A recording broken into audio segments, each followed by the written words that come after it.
Entonces, hermanos, ahorita nos vamos a permitir dar desarrollo a la segunda parte de este bloque, un poco hablando sobre la historia de la orden. Eh, y como hemos visto en el primer bloque, que abordamos desde la muerte de San Francisco hasta el gobierno del séptimo sucesor de San Francisco, que es San Buenaventura, hasta ahí los frailes menores todavía había, sí, aunque había mucho conflicto y todo, no se veía como una gran amenaza el poder fragmentarnos, porque todavía había bastante aceptación de la diversidad de pensamiento dentro de la orden. Pero poco a poco fue ganando terreno este deseo fuerte que siempre ha sido la dinámica de la orden en la búsqueda de la sencillez y de la pobreza, pero en particular en torno al ideal de San Francisco. Vamos a entonces a ver este periodo que va desde 1275 hasta 1517, cuando será la ruptura definitiva. En torno a eso, como ya hemos mencionado en el bloque anterior, surge la figura de un señor que se llama Joaquín de Fiore, que fue abad.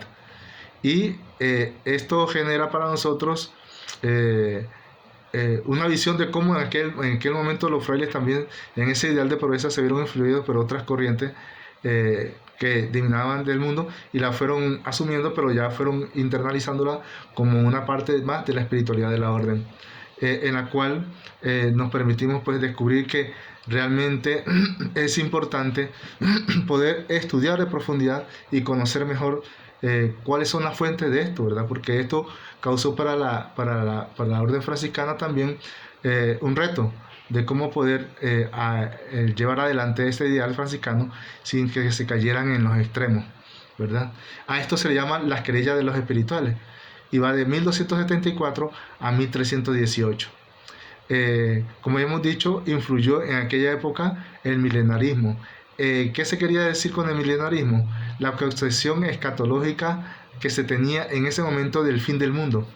Y para prepararse para el fin del mundo, de alguna manera, quienes podían ascender también a vivir este tiempo de la iluminación de Dios en la época, fueron concibiendo, y entre ellos el abad Joaquín de Fiore, que murió en 1202, esta época. Para él decía que había habido una época en que reinó el Padre con la creación. Después vino la era de Jesucristo, cuando vino en medio de nosotros. Y la última etapa de esta concepción escatológica era que en ese momento, a partir de la muerte de Jesús, viene la era del Espíritu. Y esta era del Espíritu se representaba en aquellos que podían seguir al Espíritu de Jesús y aquellos que vivían ese Espíritu de Jesús de manera pobre. Todo aquel que no tuviera ese Espíritu de Jesús de alguna manera no podía acceder al reino de los cielos. Y se cayó por parte de Joaquín de Fiore y sus seguidores. Entre ellos vamos a ver a uno que para nosotros es muy interesante, es muy importante de aquella época, esta corriente que se desarrolló, ¿verdad? Que es un discípulo de él que se llamó Pedro Juan Olivi, que era originario de Las Marcas, ¿verdad? Y también surge otro que es su seguidor, que es Hubertino de Casales. Con él ya se agudizó el asunto y entonces en la iglesia se dio persecución a aquellos que seguían esta corriente del abad Joaquín de Fiore, que que se le fue persiguiendo incluso con la Inquisición, porque se le consideró también una herejía, dado que el extremo en que se cayó fue decir y revelar que aquellos obispos y sacerdotes que no eran pobres y sencillos no estaban en la corriente, la era del Espíritu, y por lo cual al no ser pobres no seguían a Jesús y estaban en cabida de poder desautorizarse. De alguna manera esta herejía fue perseguida porque tomó esa beligerancia y llegó hasta extremos de asesinatos y demás por esa situación. Y como hemos visto, entonces esto poco a poco fue generando, ¿verdad? Que dentro de los espirituales, sobre todo esta facción, algunos de ellos, seguidores de esta corriente de Joaquín de Fiore, fueron perseguidos dentro de la orden, ¿verdad? Y ya decíamos que uno de ellos incluso se le hizo una causa, que fue Juan de Parma, ¿verdad? Y lo tuvo que ejecutar San Buenaventura. Vamos a encontrarnos también que entre estos representantes, uno de los que más discípulos tuvo y todavía pervivió después de su muerte, que fue en 1337, fue de Ángel Clariano. Vamos a encontrar a una facción de los espirituales que se llaman los clarianos. Vamos a ver un poquito más adelante. A tal punto que después de muerto Joaquín de Fiore, en 1202, y esta corriente que la asumió Pedro Juan Olivi, después Hubertino de Casale, y después, como decimos, Juan Clariano. Bueno, Hubertino de Casale murió prontamente en 1319, y vamos a encontrar también a Ángel Clariano, que a 1329 murió Hubertino de Casale, y después en 1377 Ángel Clariano. Todos supondríamos que ahí acabó todo, pero sí hubieron seguidores, sobre todo de Ángel Clariano. A tal punto que incluso ya en 1426 el Papa Urbano V nombró inquisidor contra los clarianos a Juan de Capistrano, que es uno de los reformadores que vamos a ver también, y Juan de la Marca, ¿verdad? Esto pues fue una cuestión bien fuerte, que de alguna manera pues marcó parte de este periodo de la orden en la búsqueda de la vivencia de la pobreza, como lo hizo también San Francisco, ¿verdad?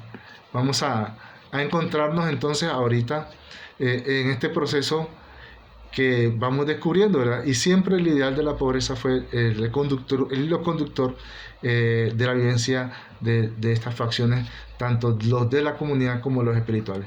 Esto se fue desarrollando todavía en el siglo XV, hasta que en 1517 se da un fin definitivo. ¿Qué sucede?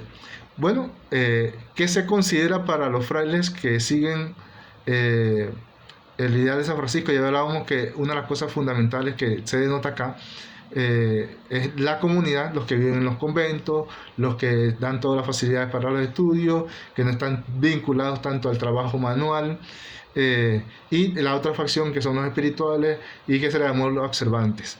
¿En qué consistía la observancia? Bueno, la observancia se fue determinando o fue significando el compromiso de guardar la regla según las antiguas tradiciones declaradas por San Francisco, ¿verdad?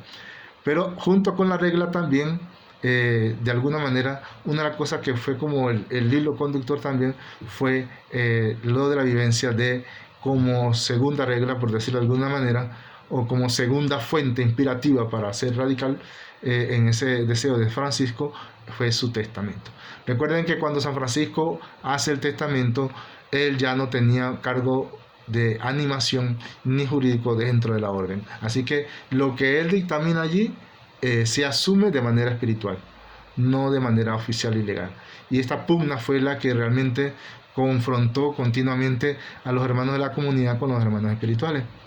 El influjo de estas ideas espirituales, en especial las de Hubertino Casale, todavía influyó para que más adelante todavía los seguidores de Ángel Clariano pervivieran. En aquella época, en 1500, todo estaba bien en España, pero aún en Italia como que todavía esa efervescencia todavía permanecía aún más. Hay movimientos dentro de la orden, sobre todo de la facción observante, de los espirituales, y en estos ubicamos en 1506 que hay observantes clarianos, observantes coletanos, que son de Santa Coleta, seguidores de Santa Coleta, observantes amadeitas, guadalupenses. Y bueno, ya en el año 1517 la confrontación fue tan fuerte que tuvo que intervenir el Papa. León X tomó cartas en el asunto, y que, celebrando un capítulo en Roma, designa y declara la total irreversible división o separación de los hermanos observantes, la facción de los observantes y los de la comunidad. Pero hubo una cosa interesante, y es que los que eran observantes, que eran los disidentes, pasaron a ser la facción constitutiva o oficial de la orden.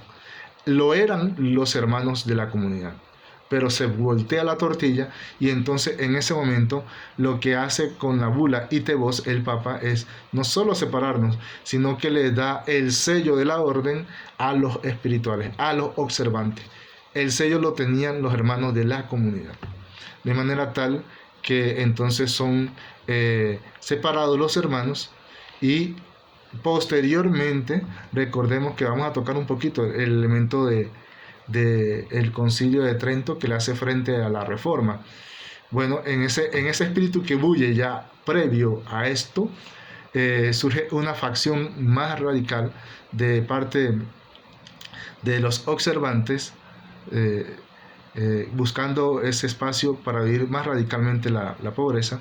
Y en 1525 Mateo de Bassi tuvo un sueño en el que vio a San Francisco y le autoriza en ese sueño para que inicie una reforma, y él marcha a Roma y le pide a Clemente VII que sea autorizado para vivir y apartarse de la comunidad para vivir esta otra forma de vida, y entonces su guardián, que era Juan de Fano, se opuso y lo puso preso, y a raíz de eso fue apoyado después por muchos años más por Catalina Cibo, que era duquesa de Camerino, hasta que en 1529 convocan a un primer capítulo, y ya conformado jurídicamente en 1619 nace la Orden Franciscana Menor Capuchina, en la cual pues se nos permite ver en este momento toda la evolución que tuvo en el siglo XVI, y que bulle en torno al ideal de la radicalidad de la pobreza, en la cual se da una separación y una reforma,